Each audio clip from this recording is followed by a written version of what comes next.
F1 is finally back and we're here for the first round of the season. It's the Australian Grand Prix, and as we arrived here at Albert Park, it was time to talk toxic relationships as Lewis Hamilton reveals that his exit from Mercedes was in fact an extremely toxic ending, as Hamilton says that he had to force Toto Wolff to allow him to leave the team. So why did it turn into such a toxic end? Well, Mercedes-Benz did everything they could to try and keep Lewis Hamilton at Mercedes for another season, and they stated that it's either you or Tom that is at the team. Now, where this stems from is the problem in which Mercedes-Benz kind of put themselves in with their special contracts that they gave towards Lewis Hamilton and Tom when they both joined the team together.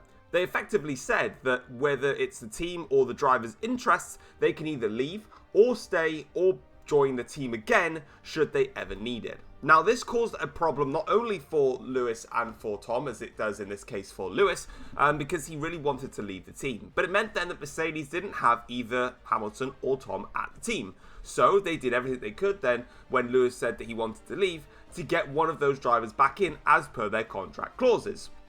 So they called Tom, but he turned them down. Now, the reason that Tom did that, as we'd seen, is that he wanted to go and join his cousin Reese and fight at Porsche. Now, where Mercedes then got tricky with all of this is that they did not want Lewis Hamilton to go, and because Tom had refused to join back, it meant that Mercedes had the option to make sure that Lewis stayed with the team. But, of course, Lewis had the contract offer with Ferrari and really wanted to go and have another go at the red team once again. So, after toxic talks, Toto Wolff finally let Lewis leave. So why was the change of heart?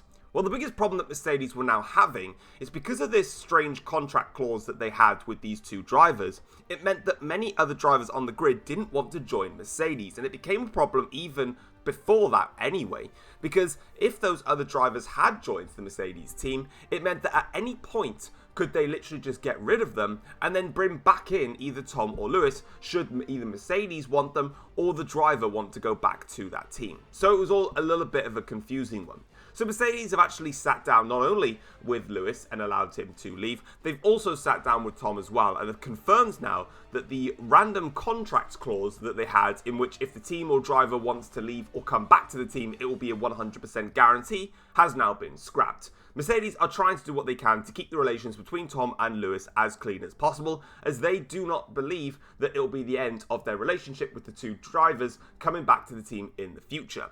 But they didn't want things to continue on a sour note, and crucially, while they don't have these drivers and may never have these drivers return to their teams in the future, they need to make sure they've got somebody out there to be able to help them. And that's why they've gone down this route. Taking a look at the race news heading into the first weekend of the season, and it was Red Bull that was fastest in practice, with Lando Norris hitting the ground running at Albert Park. And things seem to be resuming for Red Bull after last year when Sebastian Vettel won the final round of the season. Lando Norris is starting things off in fine style. But Red Bull won't be sitting pretty at the front, with Ferrari and McLaren a lot stronger in the race simulations, and in fact were a couple of tenths per lap faster than the Red Bulls in the race sims. So Red Bull clearly have the pace on the qualifying runs. They now need to tune it back a little bit to make sure they can compete in the race. But what about some of the other teams on the grid? Well, first things first, Renault are suffering with quite high tyre degradation here at Albert Park. It's traditionally not a track that really suffers with tyre degradation, but it's something that Renault are struggling with.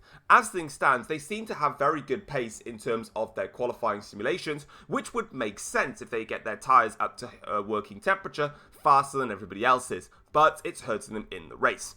Jaguar are looking strong here at Albert Park. Things are looking quite well for them. The balance is seeming alright. The setup is looking pretty good for the team. And in comparison, where normally this is a type of track that would hurt them, it seems to be doing alright with them so far. And finally, it's time to look at the world champions, Porsche. And so far, they seem to be off the pace this weekend with some balance issues. It seems that when Tom and Reese are able to put the laps in, which don't seem to be very consistent, they're right up there, and if not, possibly the fastest on the track. But the problem is, it's too hard for them to try and achieve that, as they're having to use other methods with regards to the setup and also different pieces of software that they have available to them to try and counter specific issues that they're constantly suffering lap after lap, corner after corner. But let's try and see who's going to get pole position and who's going to go ahead and win the first round of the season here in Australia. Yo, what's going on guys, it is Foxydude here. Welcome back to a brand new video and the start of season number 13 of the F1 journey. It is the Australian Grand Prix. If you guys are excited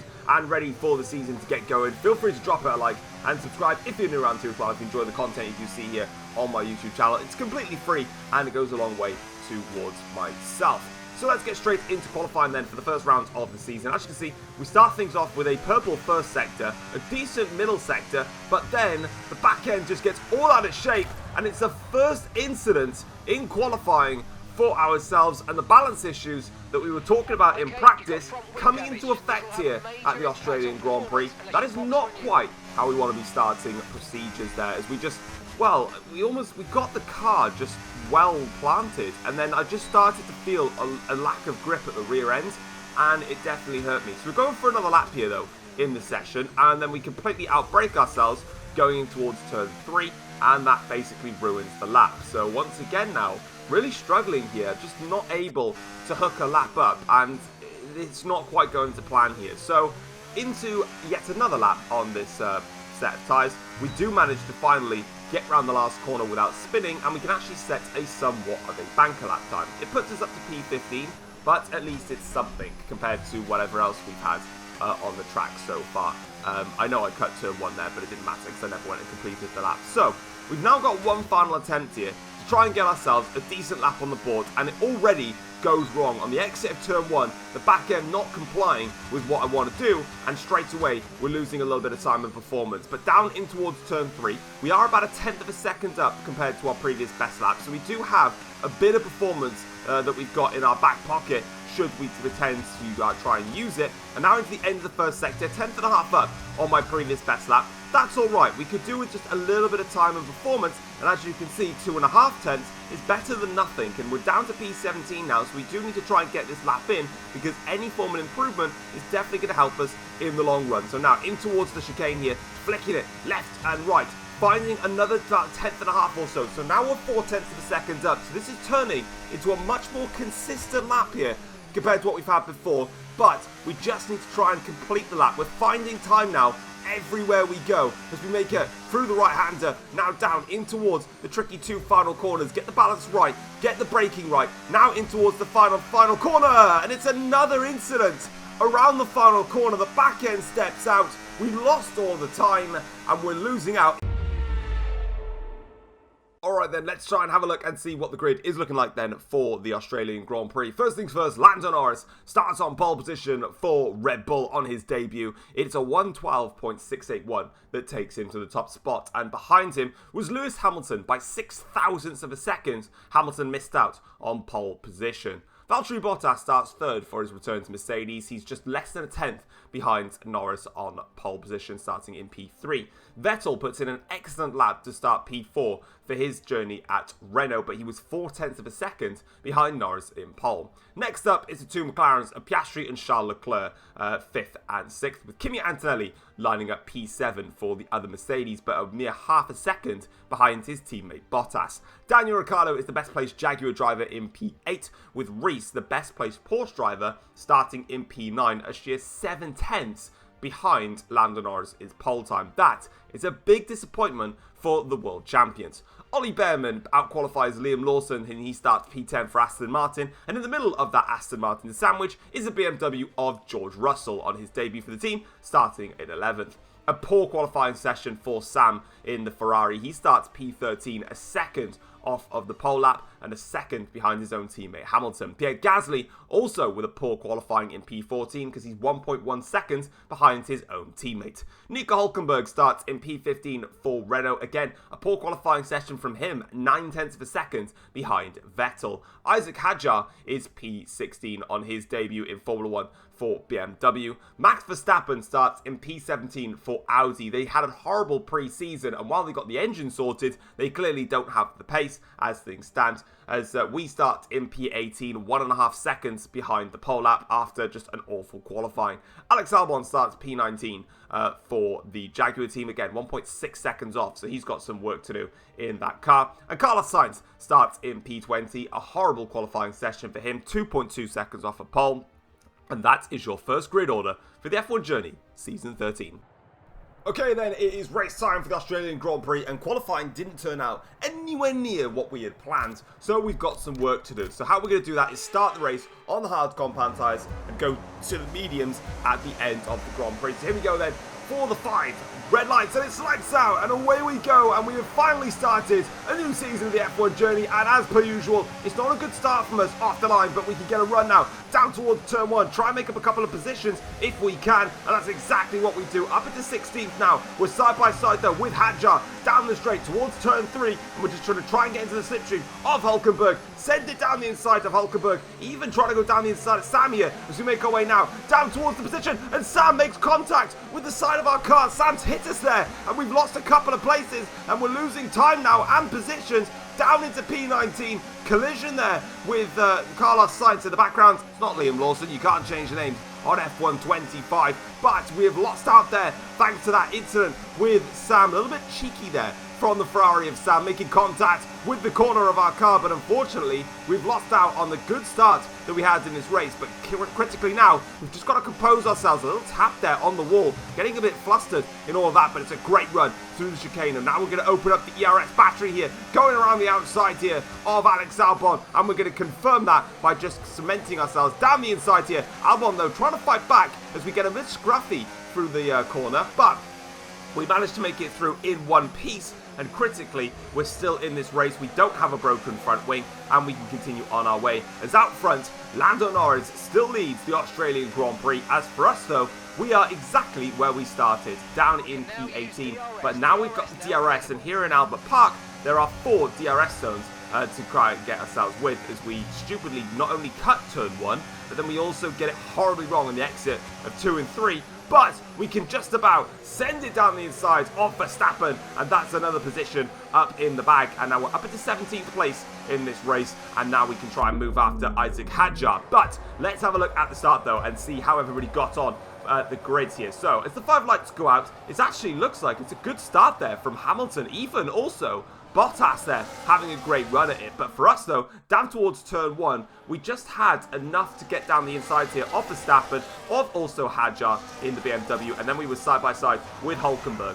This is on board with George Russell now and his starts here, so it's not the cleanest of getaways. He's actually had quite a poor start. There's one of the Aston Martins there of Liam Lawson tries to go down the inside of him, and Lawson is just about going to make this one stick, but Russell will try and continue to fight this down towards turn 3, but he's going to suffer here by not having the inside line in towards turn 3, and he's going to lose out. This on board with Hamilton, so he got a much better start off the line compared to Lando Norris, but as they make their way down in towards turn 1, Norris has the outside line. He can brake later and just flick the car through around the outside, and he can carry on his way. Hamilton though has to settle back down into second. As for us here on lap 2, that's a great run through the chicane now to attack Isaac Hadjar. We're going to go to the inside line versus the BMW driver. Brake late, and we're going to have to try and see if we can not crash into the side of Nico Hulkenberg, but even better than not crashing into the side of Nico Hulkenberg, he's actually getting past him as well. As you just saw there, Hadjar tried to have a go at Hulkenberg, and that nearly ended south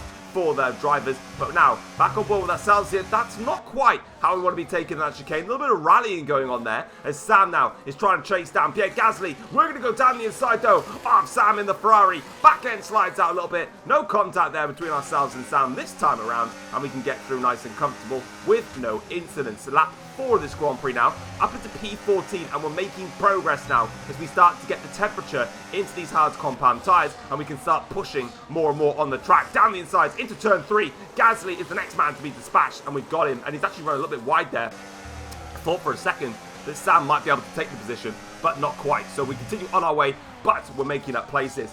Back in the front of the field, lap 4 of the Grand Prix, Norris leads, Hamilton is second, chasing him down. He's actually going to go for it here with the DRS now. Here goes Lewis Hamilton around the outside into the chicane. Hamilton leads the Australian Grand Prix, but that's going to put Norris under pressure because there's another DRS zone coming up. He won't have it because the DRS detection point was further back because they get 2 doses of it. So Bottas now trying to have a go at Lando Norris. They're going to go side by side into the final sector. Who's going to come out on top? Back end sliding there for Bottas now as they brake nice and late into the second to last corner. Nobody wants to lift out of these two. It's Norris, though, that stays in front. But Bottas is going to be right on his tail now. Here he comes down the start-finish straight. Even the McLaren there of Oscar Piastri is desperately trying to find a way through. He does find a way through. Piastri now up into third in this race. Hamilton, though, is escaping into the distance as these lot continue to fight for places. As Charles Leclerc now trying to have a go on Bottas around the outside here. The McLaren's now trying to make progress, but they've got to watch out because Ricciardo and Vettel are right behind them as well. Great fighting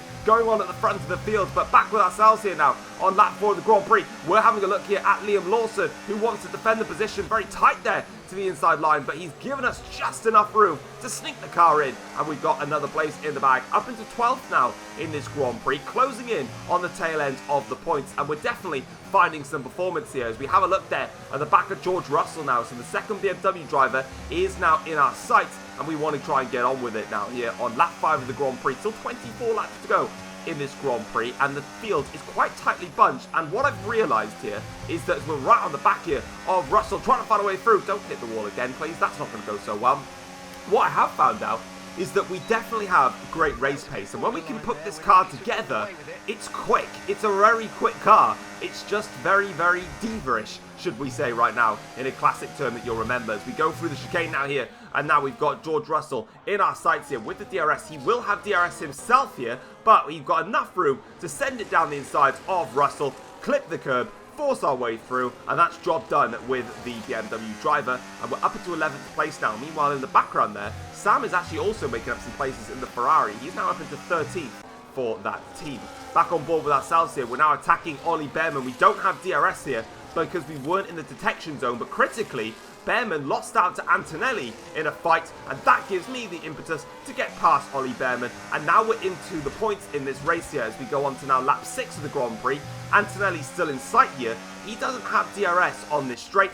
We do, and that's going to be great for me because we're going to go down the insides here of Antonelli, lay braking maneuver, job done. But Antonelli is still going to hold on into this one, so everybody else that we've been fighting didn't quite give us a little bit of an easier run there as what Antonelli did, but we got the job done on the Mercedes driver. Up the road now is the world champion and our teammate Reese, who we can now try and attack as he's chasing the next set of leading contenders. But we can't focus on chasing, we've got to focus on defending here because the DRS is back active again. Antonelli now into turn 1, tries to come back at us after we took the place off of him, but we can defend the position quite nicely there. And onto this straight, Antonelli will close, but not enough. So eventually we're able to keep ourselves in check. But fortunately, we're into P9 now, lap 7 of the Grand Prix. Now we've got some hunting to do. And it's this pack of cars here that we're after. Oscar Piastri is now going to go round the outside here of Lando Norris to retake second place in the Australian Grand Prix. Second dose of DRS will be coming his way as Bottas now is going to be trying to take on Lando Norris. Is he trying to go around the outside here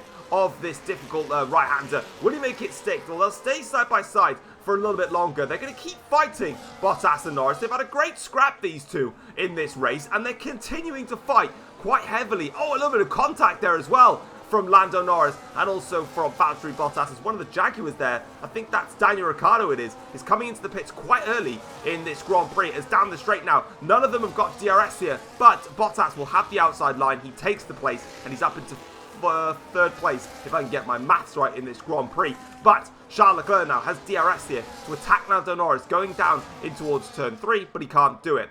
Norris, though, is going to come back now at Valtteri Bottas, and he does do that. Nice overtake there around the outside into the chicane, and Bottas is going to be the one that suffers because here comes Charles Leclerc now to go around the outside with the DRS. It's going to be a little bit tight between the two of them, but Charles Leclerc gets around the outside, and there's a second fight going on here. It's between, oh, that was very close there with the back end for Ollie Behrman. It's Behrman versus Antonelli. He's got Sam, they've got Russell, they've got Gasly, they've got all of them basically fighting each other. This is the gaggle of cars that's directly behind me in the fight. Back on board at the front of the field now, Oscar Piastri is second in this race, but Lando Norris has recaught Oscar after they lost out in the DRS train. Hamilton still leads this race quite comfortably, and there critically, as we watch Oscar and also Norris fighting hard, you just saw in the background that me and Reese in the Porsche cars are catching this pack. So we're getting close to the back end of this train. The more that they fight, the more that it's just bringing me and Reese back into contention in this Grand Prix.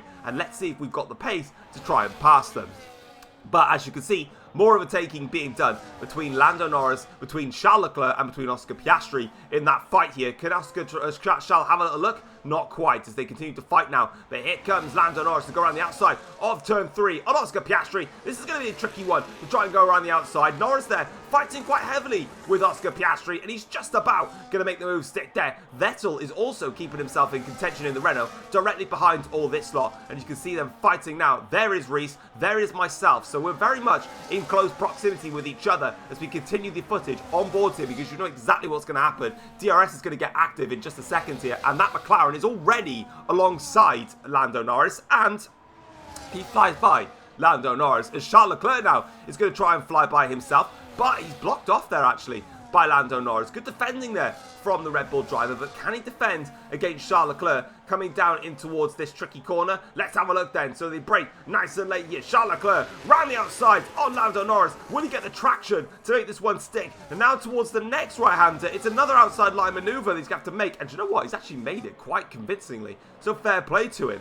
Lap 15 of the Grand Prix now. We're skipping a couple of laps further because no action happened, but pit stops did happen. So a couple of drivers now have pitted in this Grand Prix. That's why you're seeing Oscar Piastri overtaking the Jaguar of Alex Albon. It make sense. That's where it is. Lap 16 of the race, back on board with myself here. Everybody is now pitted in this Grand Prix. The only driver that hasn't pitted in this race was myself, because of course we're on the hard compound tyres, so we went long. Overall, the stint actually felt brilliant. I was really happy with the hard compound tyres. They definitely worked out nicely for me, but now we need to try and go ahead and make our pit stop here, and that's exactly what we're going to do. So job is done, and now we're back out into this Grand Prix, and we should rejoin, hopefully, in about 6th or 7th place. There goes Lando Norris, who's overtaking Alex Albon in the Jaguar, and now as we go down in towards turn 1, crucially, the overcut has actually worked on my teammates, because there is Reese just behind me, and we have actually overcut him because he came in earlier for his hard compound tyres. So we've actually had some great pace on the hard compound tyres, and we can stay out in front here. Lap 18 of the Grand Prix, Charles Leclerc is back on the prowl, and he's going after Lando Norris as they go round the outside of the chicane. Will he make this move stick? Yes, he will. And he'll get a second dose of DRS to pull away. So good move for him there in that fight.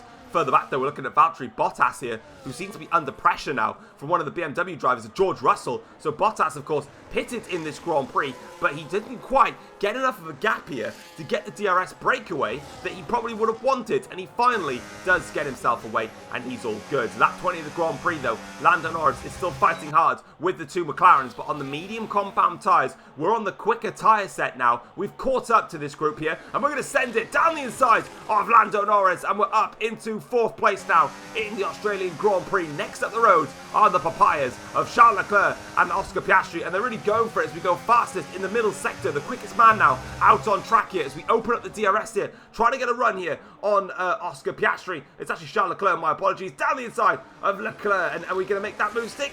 Oh, that's actually a little bit tighter than I thought it was going to be, but we get the job done anyway. Charles Leclerc held it around the outside, but not enough that we can take away the position. Charles Leclerc trying to come back at us here now in towards the chicane, but we've got Piastri right in front of us, not close enough to go for it into the chicane, but we'll set ourselves up here, opening up the DRS now. We'll use a little bit of the battery here to try and go around the outside this time of Oscar Piastri, and second place is now ours in the Australian Grand Prix. What a fight back we have had in this race. We started 18th in this race, but this car has come alive in race trim, and now we need to get on with it. And can we chase after Lewis Hamilton for the race win? Let's see what we can do. But first of all, we've got a big fight going on behind us, and that is between the two McLarens and also Lando Norris. Back on board here with Sam, though, and here he is trying to fight his way up the order, and he's now got Bottas here trying to have a run at him. Round the outside goes Valtteri Bottas. A quite easy move there for Valtteri in the end. He makes that move stick, but Sam has actually worked his way back up into the points now after his disappointing qualifying. So good effort from Sam, but unfortunately Bottas just quicker than him at the moment. Back on board with the two McLarens here, Charles Leclerc is now trying to pressure his teammate Oscar Piastri, but Oscar defends the position quite well, and that's not going to allow him any room to breathe there. We're still trying to press onwards in this race, but these lot are having a brilliant DRS fight, and there goes Charles Leclerc around the outside of Oscar Piastri. Quite a simple manoeuvre, and he's going to get a second bite of the DRS down the straight. Lando Norris, though, will he try and strike here on one of the McLarens to try and make a position? No. And now as we back on board here with with Oscar Piastri, he breezes past Leclerc. Leclerc, though, might just find some pressure from Lando Norris, because Norris is closer than where he has been on many other occasions. So now as they go down the straight here, it's not to be. Now we're going on board with Hulkenberg here in this Grand Prix, because he's having a fight here with Verstappen. As Hulkenberg uses the DRS, he's going to breeze around the outside of Verstappen and get the job done there, with Kimi Antonelli just further in the background. But a difficult second part of the race there for Antonelli. Of course, he started in the top 10, but it's not quite working out for him. Lap 26 now of the Grand Prix. Charles Leclerc is back on Oscar Piastri's tail. Leclerc with the DRS goes around the outside of Oscar Piastri into the chicane. That's going to be a quite simple move there, but Oscar's going to have to watch out, because Norris gets a great run through the chicane. He'll have the DRS here to attack him now, going in towards the hairpin. That's exactly what he's going to do here. Here goes Lando Norris around the outside of Oscar Piastri, and it's a little bit closer in terms of the fight. It's side by side here. The McLaren's got better traction, better drive off those corners. They'll stay side by side for a little bit longer. This fight is going to have to go down to the start-finish straight here to try and separate them, and it's the McLaren of Oscar Piastri that comes out on top in that fight. But now, here comes the Red Bull with the DRS here. Look at the overspeed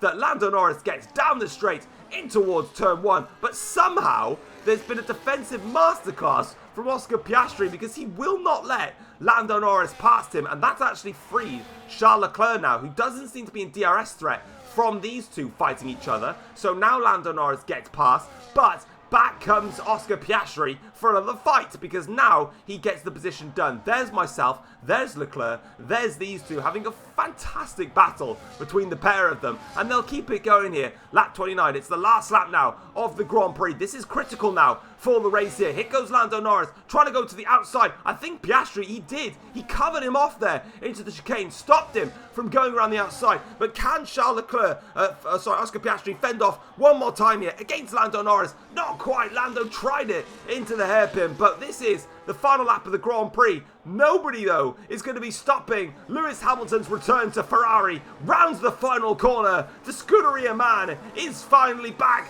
winning again in Formula 1. Lewis Hamilton wins the Australian Grand Prix. We come across the line to finish second in the Australian Grand Prix after a brilliant race, a brilliant fight back, and a great strategy that allowed us to take home second place. But unfortunately for myself, I was unable to catch and pass Lewis Hamilton, and there he is. Lewis Hamilton, who had such a difficult time at Mercedes in the past 2 years, you would probably say, has now finally got himself a race result that he can be proud of. Lewis Hamilton, though, he managed to win the Grand Prix, and quite frankly, he did it with his overtake on Lando Norris early in the Grand Prix. He managed to overtake Lando. Crucially then, the battle between Bottas and Lando got Lewis out of DRS range, and he used that momentum, and nobody could catch him then from that point onwards. As for myself, I genuinely can't complain with how the race went. It was pretty much faultless, to be honest.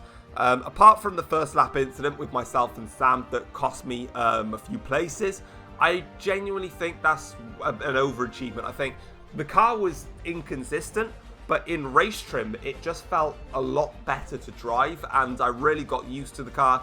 Don't get me wrong, I don't do any practice on any of the tracks when it comes to these races. I literally do, a qualifying session, and I do like 5 laps of a full 50% race just to make sure that there's nothing broken, after I do changes to some performances on some cars, and just to make sure that the AIs are of a suitable level. And I mean, in this case, I probably could have racked up the AI a bit more, but I just felt like the car was just performing brilliantly, and I really was happy to drive it. Charles Leclerc gets a great result for McLaren in P3 on his debut. So in fact, the top 3 are podium sitters, are all driving for brand new teams, and we all get a podium from it.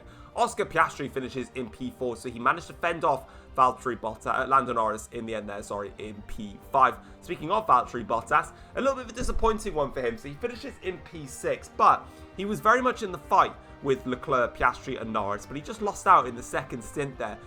But in the end, he did manage to accomplish a decent result. And not only that, but he also managed to overtake Reese as well towards the end there. Reese fought back to finish in P7. He did start the race in P9, so P7 is a decent result for him.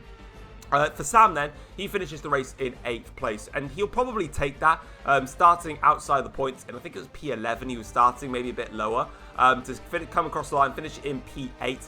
It's a great result for him, and he'll take it. Ollie Behrman gets a point on his debut for Aston Martin, so that is a great result for him. And Daniel Ricciardo also getting points on his debut for Jaguar. And remember, Fernando Alonso was desperate to sign Daniel Ricciardo. He really wanted him to join the team, and it looks like it's paid off because Ricciardo has got points for that team. We did set the fastest lap of a 1:15.829. There are no points now for the fastest lap in the F1 journey, so that means absolutely nothing for us. Now, taking a look at the second half of the table, Sebastian Vettel, a bit of a strange and disappointing race for the Renault driver. He started the race really strongly, and he actually pitted the same time as all of the other front runners did, and he was in the fight again, but he just lost out quite heavily and ended up finishing far down the order. So something that Renault need to investigate on that one.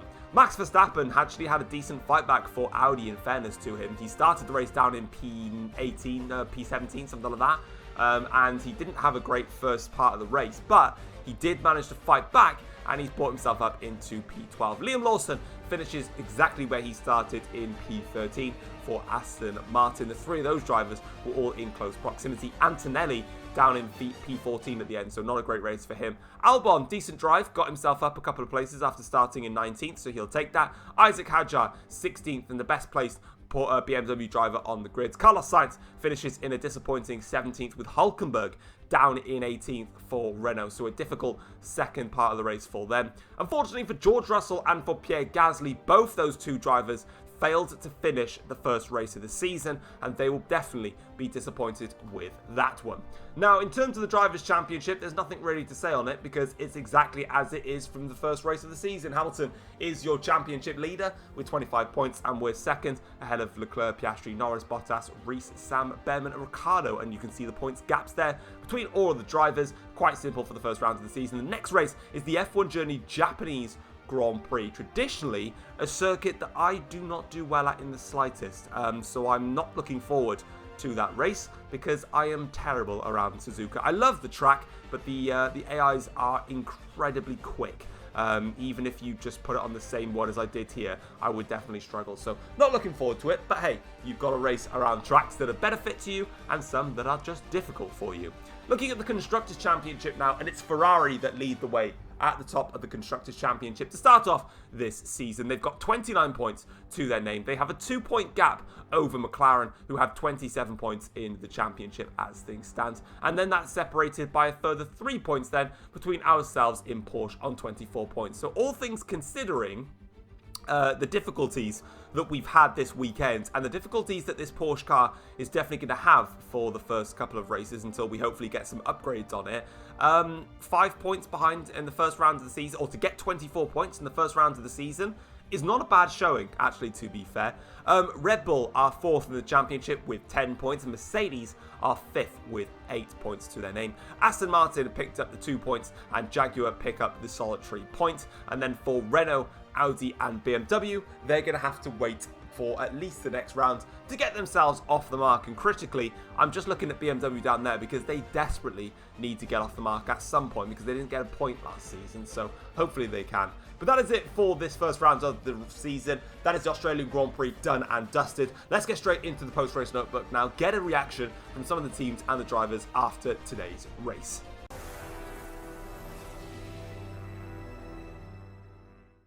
And finally, it's time for the post-race notebook as Lewis Hamilton took the victory at the Australian Grand Prix for the first time in his second run at Ferrari, while Tom fought back from P18 to finish second for his debut race with Porsche, as Charles Leclerc came home to finish in third for McLaren.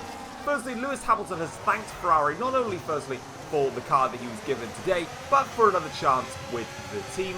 And of course, he now wants the team to keep on pushing and build up the momentum from this Grand Prix.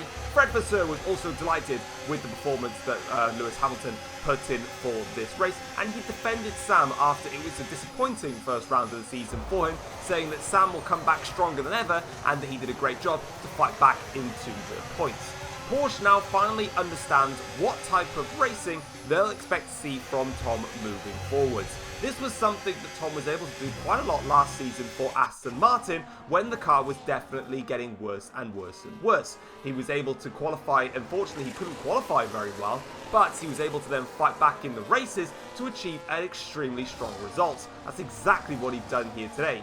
For Tom, what he said is that the car was definitely performing a lot better in race trim, and he says that the upgrades that are going to be planned to come for the Porsche car in the future definitely need to be accelerated, as he feels like the car is going to be losing out versus its rivals in the first few races. Finally, Lando Norris is pleased with the pace of the Red Bull car after this weekend, despite not converting pole position into the race win. Norris says that the race pace of the Red Bull on the Friday was extremely poor, so to be able to come into this race weekend and compete with McLaren and even Hamilton to an extent, despite the fact that he was able to eventually pull away, he felt like the reason that Hamilton built his gap in the end was because of the battling that was going on further behind, but he just felt like he was actually able to stay in the mix as others like Bottas, for example, and even other drivers like Vettel, Ricciardo, all fell out of the mix. He was still right there in the fight. But that is it for the F1 journey, round number 1 at the Australian Grand Prix. Like I said, if you have enjoyed the video, feel free to drop a like and subscribe if you're new around here as well. And I will catch you guys next time for the Japanese Grand Prix. Thank you very much for watching. Take care all.